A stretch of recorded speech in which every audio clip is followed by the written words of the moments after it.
아침의 기차역은 여느 때처럼 분주했다. 대합실 안에는 사람들의 웅성거림이 가득했고 각자의 목적지를 향해 서두르는 발걸음이 바쁘게 얽혔다. 하얀 스피커에서 흘러나오는 안내방송은 잡음 섞인 목소리로 도착과 출발을 알리고 있었다. 그 복잡한 공간 한쪽에 한 노부부가 천천히 걸음을 옮기고 있었다. 남편 박정호는 아내의 팔을 꼭 잡아주며 발걸음을 맞췄다. 아내 이정수는 숨이 가쁜 듯 보였지만 입가에는 설레는 미소가 번져 있었다. 여보, 힘들면 그냥 집에 있을 걸 그랬어. 정호가 걱정스레 말했다. 정수는 고개를 저으며 나지막이 대답했다. 아니야. 오늘은 꼭 가고 싶었어. 더 늦기 전에 우리 둘만의 마지막 여행이 될지도 모르잖아. 정호는 순간 아무 말도 하지 못했다. 하지만 그녀의 손을 꼭 쥔 채 고개를 끄덕였다. 멀리서 철로 위로 커다란 기차가 들어오는 소리가 들려왔다. 덜컹거리는 쇳소리와 함께 긴 바람이 역 안을 스쳐갔다. 두 사람은 잠시 서로를 바라보다가 마치 오래 준비한 듯 동시에 발걸음을 내디뎠다. 그들의 여정이 시작되었다. 기차는 천천히 역을 떠났다. 처음에는 도시의 높은 아파트와 붐비는 도로가 창밖으로 스쳐갔고 이내 넓은 들판과 산자락이 눈앞에 펼쳐졌다. 정수는 창가에 얼굴을 기댄 채 지나가는 풍경을 바라보며 말했다. 여보, 기억나? 우리 처음 여행 갔던 게 이 노선이었잖아. 자리도 없어서 통로에 서서 갔는데 그래도 얼마나 설렜는지. 정호는 웃음을 터뜨리며 고개를 끄덕였다. 그럼. 그때 당신이 도시락이라고 싸온 김밥이 다 흐트러져 있었지. 그래도 내가 세상에서 제일 맛있게 먹었다고 했잖아. 정수는 미소를 지었지만 눈가가 조금 젖어 있었다. 그 말이 그렇게 고마웠어. 내가 서툴러서 제대로 못했다고 속상했는데 그 한마디가 날 살렸어. 두 사람은 한참 동안 웃었다. 기차는 규칙적으로 철로를 밟으며 덜컹거렸고 그 소리에 맞춰 과거의 기억이 조금씩 되살아났다. 정호의 기억 속에 스쳐가는 장면이 있었다. 젊은 날 혼잡한 객차 통로에 서서 서로 기대어 있던 두 사람. 흔들리는 기차 안에서 정순이 건네던 김밥은 모양이 엉망이었지만 그는 진심으로 세상에서 가장 맛있다고 느꼈다. 맛은 마음에서 나는 거라고요. 당신 마음이 들어가 있으니까.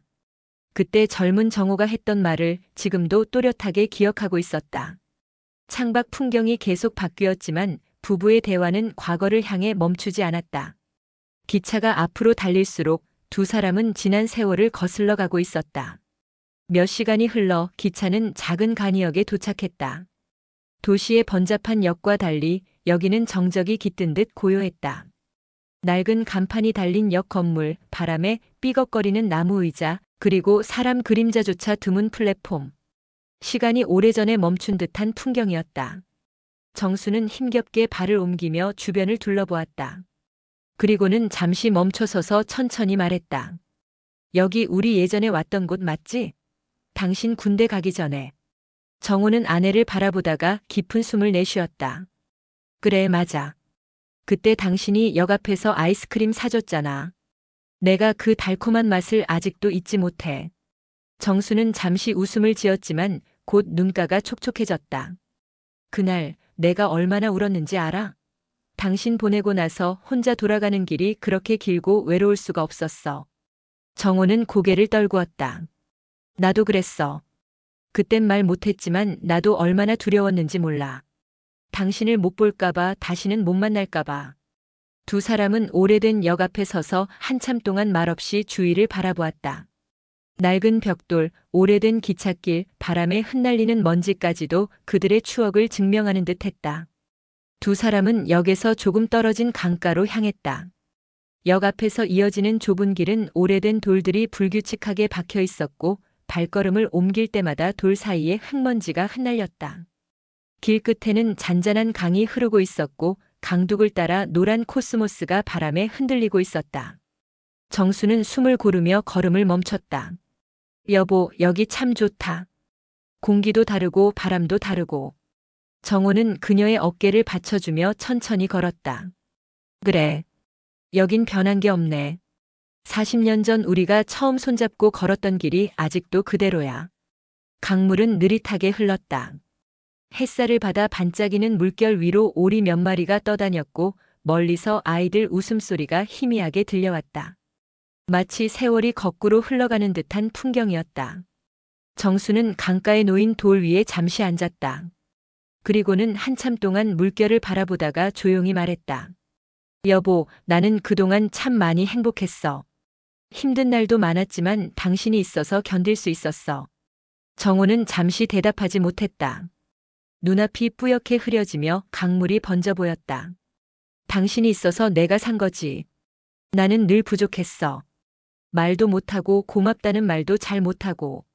정수는 그의 손을 꼭 잡으며 고개를 저었다. 아니야. 나는 알아. 당신 마음 다 알고 있었어. 그래서 충분했어. 두 사람은 한동안 아무 말 없이 강물만 바라보았다. 바람이 불어와 두 사람의 흰 머리칼을 스치고 지나갔다. 강가에서 천천히 걸어 나온 부부는 작은 국밥집 앞에 멈춰 섰다. 낡은 나무 간판 위에는 희미하게 소머리 국밥이라고 쓰여 있었고 문 안에서는 구수한 향이 흘러나왔다. 정호가 문을 열며 말했다. 여보, 배고프지? 여기 예전에 왔던 그 집 같아. 정수는 눈을 크게 뜨며 미소를 지었다. 맞아. 우리가 결혼하고 처음으로 여행 와서 먹었던 곳. 그때는 국밥이 얼마나 뜨겁던지 입천장 다 데였잖아. 둘은 나무 탁자에 마주 앉았다. 잠시 뒤 뜨거운 국밥이 식탁 위에 놓였다. 김이 모락모락 피어올라 얼굴을 감싸는 듯 했고 고소한 향이 코끝을 자극했다. 정호가 숟가락을 들어 국물을 떠먹으며 말했다. 여전하네, 참 맛있다. 정순도 조심스레 한 숟갈을 뜨며 고개를 끄덕였다. 맞아, 이 맛이야. 세월이 흘러도 변하지 않는 맛. 식사를 하며 두 사람은 아이들 이야기를 꺼냈다. 결혼식 날 부모님이 흘리던 눈물, 막내가 첫 울음을 터뜨리던 날, 그리고 어렵고 힘들었던 시절을 어떻게 버텼는지. 정수는 눈시울을 붉히며 국밥을 내려놓았다. 여보, 우리 참 잘 살았지? 부족했어도 우리 아이들 다 잘 자라줬잖아. 정호는 숟가락을 내려놓고 아내의 손을 잡았다. 그래, 잘 살았어. 우리 둘이 이렇게 다시 와서 앉아있는 것만 봐도 알 수 있잖아. 국밥집 안에는 오래된 벽시계가 똑딱, 똑딱 소리를 내며 시간을 세고 있었다.